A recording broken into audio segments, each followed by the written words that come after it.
सब कुछ मिल जाई पर दुनिया में माई ना मिली।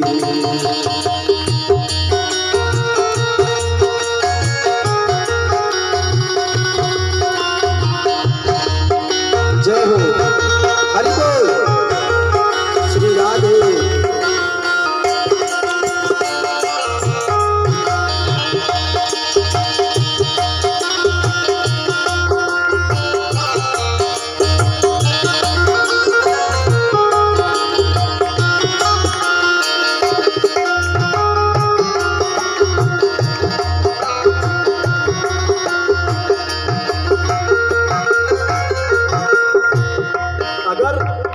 आपके सिर पर एक बोझा रख दिया जाए तो कुछ दूर जाके चाचा जी रख देंगे, सर दर्द करने लगेगा।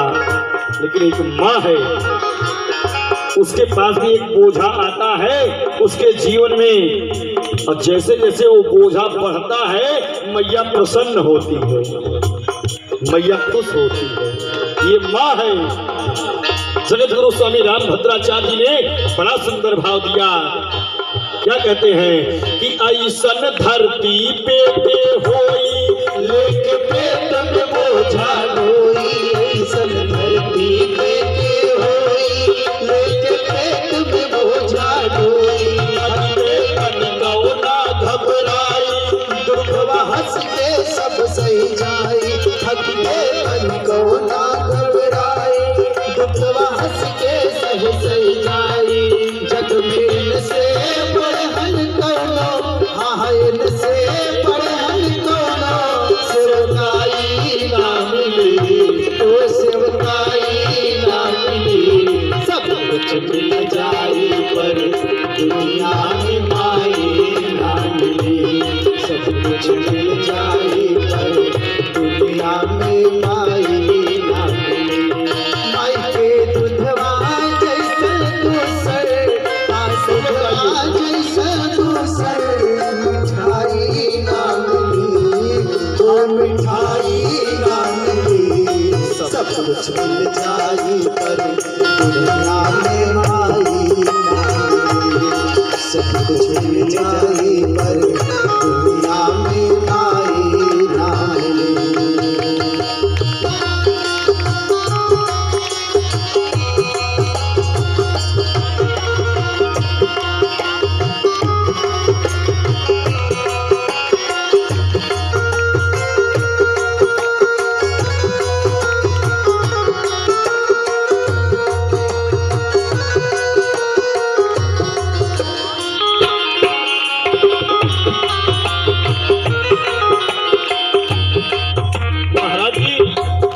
महाराज जी बड़ा सुंदर भाव देते हैं। क्या कहते हैं? एक माँ, माताएं ध्यान देंगी, एक माँ अपना खून पिला के एक शिशु को अपने गर्भ में पालती है। वो केवल एक माँ हो सकती है, दूसरा कोई नहीं हो सकता। मैं नहीं कहता, जगत गुरु स्वामी जी कहते हैं कि कोखिया में खून पियवली सनही भेका जात चलौली। कोखिया में खून पियवली सनही भेका जात चलौली। जानते हैं पहले क्या होता था? पुरानी माताएं जानती होंगी, पहले जांत वात से आटा पीसा जाता था ना, अपने हाथ से चावल, धान से चावल निकाला जाता था। उस अवस्था में भी माताएं अपने परिवार को पालने के लिए दिन रात मेहनत करती थी।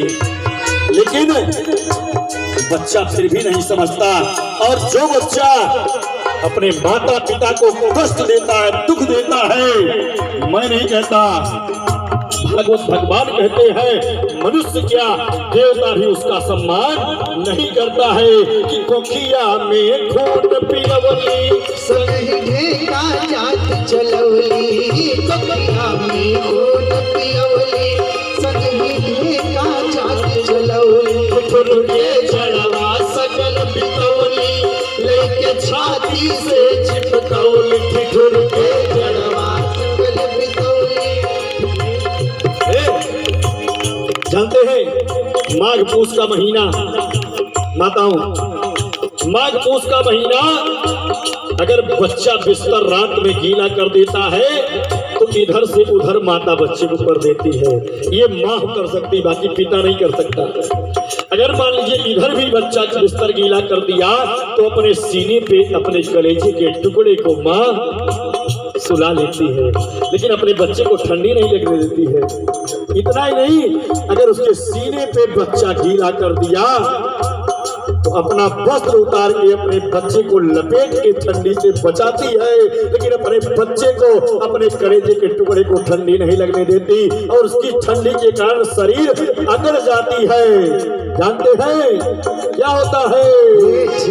के झड़वा सकल बितौली लेके छाती से चिपकौली, ठिठुर के झड़वा सकल बितौली लेके छाती से चिपकौली, इनके गोदिया से पड़ी के, गोदिया से पड़ी के रजाई ना मिली,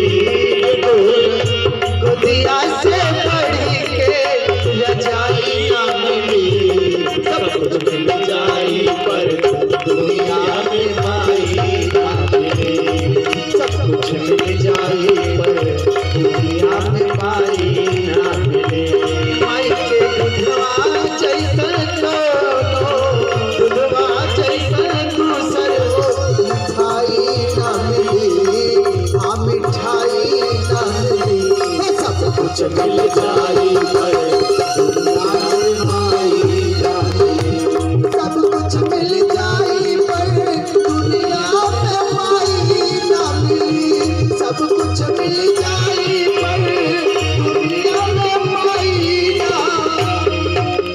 बोले आनंद कंद भगवान की आज मैया भक्ति के नेत्र से अविचल अस्त्रों की धारा निकल रही है। साड़ी का पल्लू भक्ति मैया का भीग जाता है। अपने लाल को, अपने कलेजे के टुकड़े को देखकर रो रही हैं कि नारद जी, अगर मेरे बच्चों की ऐसी स्थिति रही तो इदम स्थानम परित्यज्य विदेशम गम्यते मया। कहा मैं इस स्थान को, वृंदावन को छोड़कर अन्यत्र विदेश चली जाऊंगी, मैं नहीं रहूंगी। कहा मैया आप तो वृंदावन छोड़ ही नहीं सकती, क्योंकि कण कण में, पत्तों पत्तों पर, लताओं लताओं पर केवल भक्ति ही विराजमान वृंदावन में है। आप वृंदावन में कभी जाके देखिए, इतना सुंदर अनुभव होगा चाचा जी कि वृंदावन से आने की स्थिति नहीं बनेगी। जो लोग गए होंगे देखे होंगे, एक लता दूसरे लता से ऐसे लिपटी हुई है कि वो छूट नहीं सकती। कहा वृंदावन से भक्ति तो जा ही नहीं सकती माँ, आप कैसे जाएंगी? आपको यही रहना है। मैं कोई उपाय करता हूँ, अभी आपके बच्चे जागृत हो जाएंगे, युवा हो जाएंगे। अब वेदों का पाठ करना प्रारंभ किया। जैसे जैसे सनई है वेदों का पाठ करते, ज्ञान वैराग्य जागृत होते, जैसे पाठ करना बंद करते तुरंत मूर्छित होकर गिर पड़ते। इतना नहीं, वेद वेदांत का पाठ किया और गीता पाठेर मुहुर मुहु, बार बार गीता का पाठ किया। लेकिन जब तक गीता का पाठ करते दोनों लोग युवा होते, जैसे पाठ बंद करते तुरंत फिर वृद्धावस्था में। नारद बाबा परेशान। इतने में आकाशवाणी हुई, नारद आपका प्रयास तो बहुत सार्थक है, लेकिन वेद और गीता से ज्ञान वैराग्य जागृत नहीं होंगे, युवा नहीं होंगे। कहा सत्कर्म करो, और इस सत्कर्म को कोई आपको संत बताएगा। इतने में आकाशवाणी लुप्त प्राय हो गई, विलुप्त हो गई। अब नारद बाबा परेशान कि वेद का पाठ करना सत्कर्म नहीं है, गीता का पाठ करना सत्कर्म नहीं है। अगर वेद का पाठ करना सत्कर्म नहीं है, गीता का पाठ करना सत्कर्म नहीं, तो है सत्कर्म? बेचारे परेशान। कहा आकाशवाणी ने भी गोलमाल की बात कर दी। कहा सत्कर्म करो, अब कोई संत बताएगा। अरे किसी संत का नाम है बता देते तो भी मैं उस संत को ढूंढ के समझ लेता कि सत्कर्म क्या है। अब परेशान भक्ति मैया से नारद बाबा ने कहा मैया, कहा क्या? कहा मैया आप कुछ समय के लिए यहाँ बैठिए, मैं जाता हूँ पता लगाता हूँ सत्कर्म क्या है, तुरंत मैं आऊंगा। अब तीनों लोगों में हल्ला हो गया कि नारद बाबा को नहीं पता सत्कर्म क्या है तो कौन जानेगा। ब्रह्मा बाबा के मानस पुत्र नारद, उनको पता नहीं सत्कर्म क्या है। जिस महात्मा के पास जाते कहते बाबा सत्कर्म क्या है, वो दूरवय से मेरा मौन व्रत चल रहा है। अब आप बताइए मास्टर साहब, कोई एमडी MBBS डॉक्टर किसी झोला छाप डॉक्टर के पास दवा कराने जाए तो झोला छाप डॉक्टर को ऐसे जोड़ी आ जाएगी, कौन सी दवा लिखेगा उसको। वही दशा नारद जिस संत के पास पहुंचते बाबा सत्कर्म क्या है, कहते मेरा मौन व्रत चल रहा है। आगे बढ़िए, आगे बढ़िए। अब कोई बता नहीं रहा है, तीनों लोगों में हल्ला हो गया सत्कर्म क्या है। और यही सत्कर्म का पता लगाते लगाते कहाँ पहुंच गए, अपने चारों भाइयों के पास जहां से हम कथा शुरू किए थे। समझ में आया? अगर मेरी कथा ध्यान से नहीं सुनेंगे तो समझ में नहीं आएगी। मैं कहाँ से उठाऊंगा कहाँ ले जाऊंगा हमको खुद ही नहीं पता चलता। आते वक्त युवराज ने पूछा महाराज काव काव कहब्या, हम कह राजू हम खुद ही ना जानते। बोले शंकर भगवान की। यहाँ आने के बाद मेरे ठाकुर जो बता देते वही बोल देता। अब आप लोग बड़े सुंदर ढंग से कथा सुन रहे हैं, आप लोगों से मैं संतुष्ट हूँ, ना तो कोई बात कर रहा नहीं इधर उधर कर रहा है। अब ऐसे कथा कहने में यही आनंद है जब श्रोता विशुद्ध भाव से कथा सुने, क्योंकि इधर उधर करने में डिस्टर्ब होता है ना। क्योंकि हम लोगों की समस्या कभी पोथी न खोलते हैं ना तो पर्ची लेके बैठते हैं। ठाकुर जी कृपा है, 7 दिन कथा बोलेंगे कभी पोथी नहीं खुलेगी। बोले शंकर भगवान की। पहुंच गए कहाँ, वही विशालापुरी नाम बद्री नारायण धाम में पहुंच गए। चारों भाइयों से अपने कह रहे हैं भैया आप ही बताइए कि सत्कर्मवा है। कहा बस इतनी छोटी बात। महाराज ने कहा ले हम तीनों लोग भ्रमण कर लिए, मैं छोटी बात दिखाई दे रही है। कहा तब, कहा इतनी छोटी बात के लिए परेशान है संगीत बाबू। कहा तब, कहा आप नहीं जा, कहा भैया वेद का पाठ करना सत्कर्म नहीं है।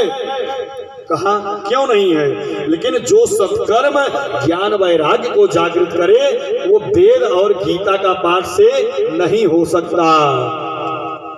कहा तब क्या करना पड़ेगा। कहा आपने भागवत का पाठ तो किया ही नहीं, उनके कान में तो कैसे जागृत होंगे। और बिना भागवत के पाठ से ज्ञान वैराग्य जागृत नहीं हो सकता। बोलिए शंकर भगवान की जय हो। क्योंकि लिखा गया विद्यावताम भागवते परीक्षा। तो बहुत बहोरी बटोरत हो बड़का विद्वान है, भागवत उठाए खोल धैर्य के दलिया पाठ के अध्याय अपने आप दिसंबर में पसीना छूटे। बोले शंकर भगवान की।